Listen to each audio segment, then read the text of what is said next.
Welcome, here I've got ASUS ZenPad 10 and I'm gonna show you the top tricks of that camera. So at first we have to tap on the camera button here to open it.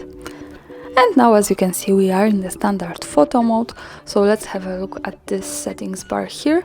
As you can see, when I open the camera, the first one thing I can see is the time of the video and number of photos I can take or record, so this is really cool.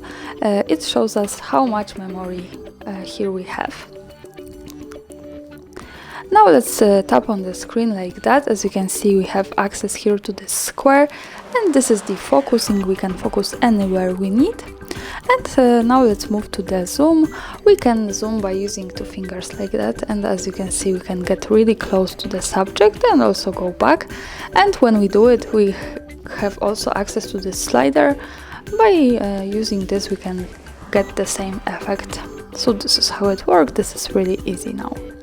And now let's have a look at this settings here. By tapping on this button we can open the modes of this camera and we can change it. We have pretty wide spectrum here, from the auto to HDR, beautification, night, effects, selfie, GIF animation, panoramic, miniature, smart remove, old smile, slow motion and the time-lapse. This is a lot. I'm not going to speak about this now. I suggest you to making experiments with that and just have a good fun. And let me stay on the auto now. Now let's go here to the left corner at the bottom. When we tap on this we can open the advanced camera settings, and let's focus on this settings bar. As you can see here we have the camera settings, then the video settings, other settings, and the last one button gives us access to information. So this is how it works. Let's go to the camera settings and let me start with the image settings. This is really cool here because we have some options to manage our photo before we take it. And the first one is the white balance. So here we can control the temperature of our picture, and we can pick the light we have inside or outside where we take a photo. We can pick the cloudy light, then the daylight, fluorescent light, and also the incandescent light. So this is really cool here. Of course we can go also to the auto white balance, so we don't need to manage this all of the time. The next one button here option is the ISO, so here we can control the camera's sensitivity to light and we can manage this slider. We can make it less sensitive from 50 to more sensitive to 800, so this is really cool also here. This is kind of pro settings here. Now let's have a look at the exposure value. So here we can change the exposure compensation and we can make our picture just more bright by going to the right on the slider, or dark as we need by going to the left. So this is how it works here. Here we can also have access to optimization. We can pick the auto settings so the camera recognizes when it's needed. We can also turn it on and turn it off when we don't need it. So this is how it works here. Let me keep this on the auto. And now let's go to the camera resolution. By tapping on this we can change the ratio of our picture connected with the quality, with megapixels and with the size, and we can pick from 16 and 9 ratio, which is now, to 4 and 3, so this is how it changes. So let me stay on the original one. And now let's have a look at the image quality. By tapping on this option we can pick from the standard quality to fine, so of course I suggest you to keep this on the best possible, to taking better quality with pictures. So this is how it works. And now let's move to the timestamp. By tapping on this button we can easily turn it on and turn it off. So this is kind of a watermark, so let me keep this turned on to show you how it looks like. And let me take a photo. Now let's go here to the right corner. When we tap on this we get quick access to the gallery, and this is our picture. As you can see here we have the timestamp with date, so this is how it works here. And of course when we don't need it we go back to the settings in the left corner at the bottom and tapping on this, so now this is turned off. When we take another picture, this watermark with time stamp should not appear at it. So now let's have a look to the shoot mode. Here we have the self timer, and as you can see we can pick 2, 5 or 10 seconds of delay. So let me pick 2 seconds to show you how it works. And let's take another picture. And as you can see, the picture was taken with 2 seconds delay. So this is how it works. And let's go again to the settings. And let me keep this turnet off for now.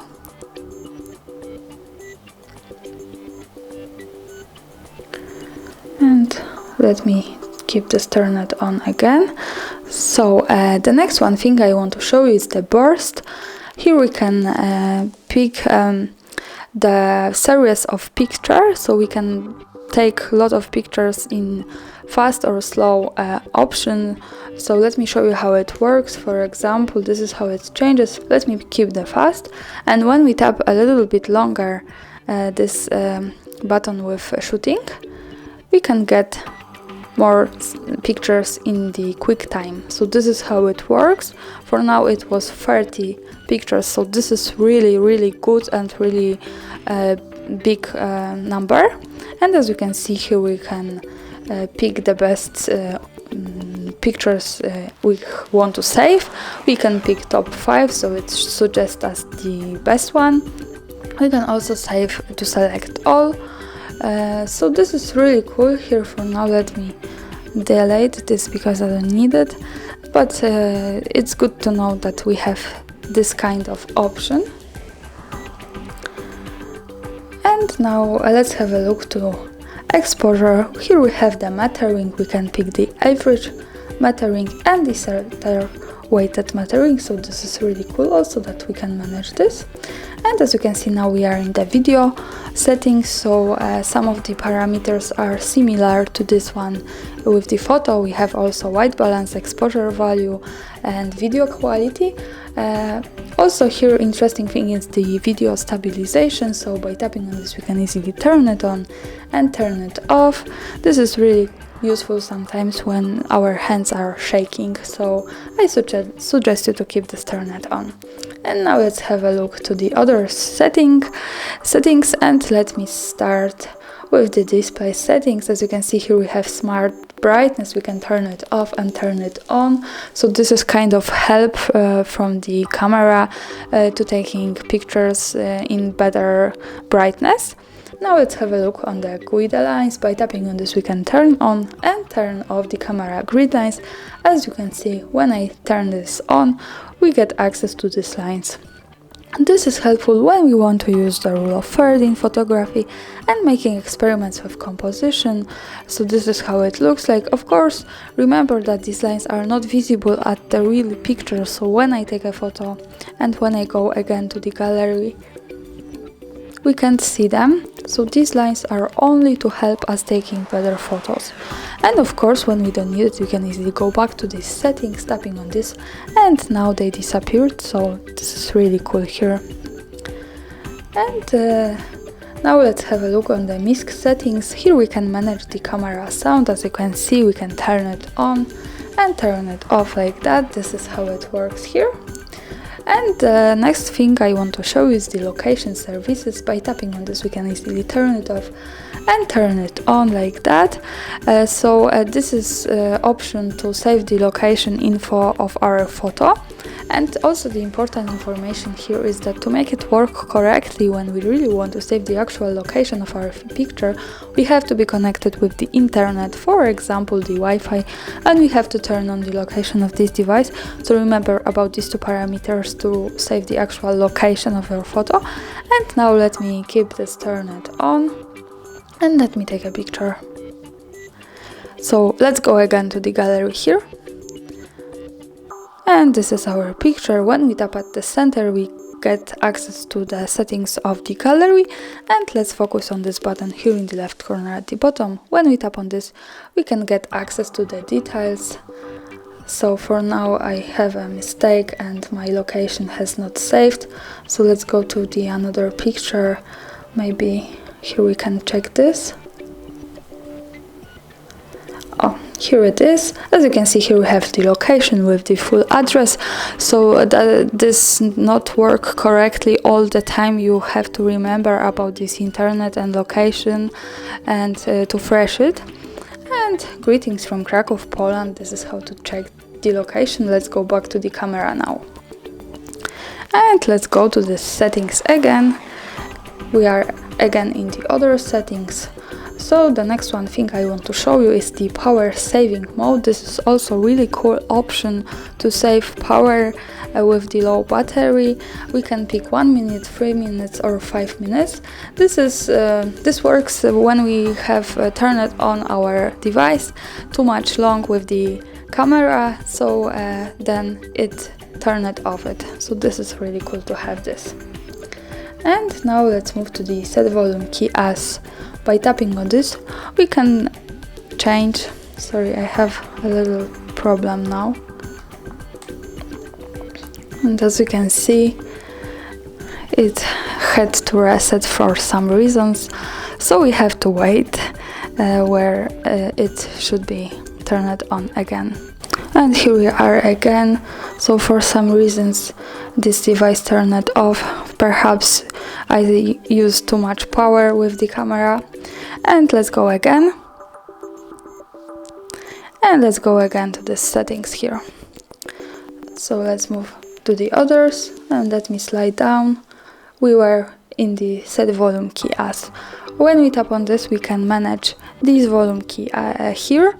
So in the standard use with this device, it allow us to control the voice, and with the cooperation with the camera we can pick zoom or shutter. So let me pick shutter to show you how it works. And now when I tap on this button, I can easily take a picture. So this is really cool here. And now let's go, and let me go to the end of this movie. Restore default setting is the last option I want to show you. When we tap on this, we can go back to the auto settings of this camera. So sometimes when we turn on all of this and we want to go back to the original settings, we can use this and we can agree and OK. So that's all. Thanks for watching. Subscribe our channel and leave the thumbs up.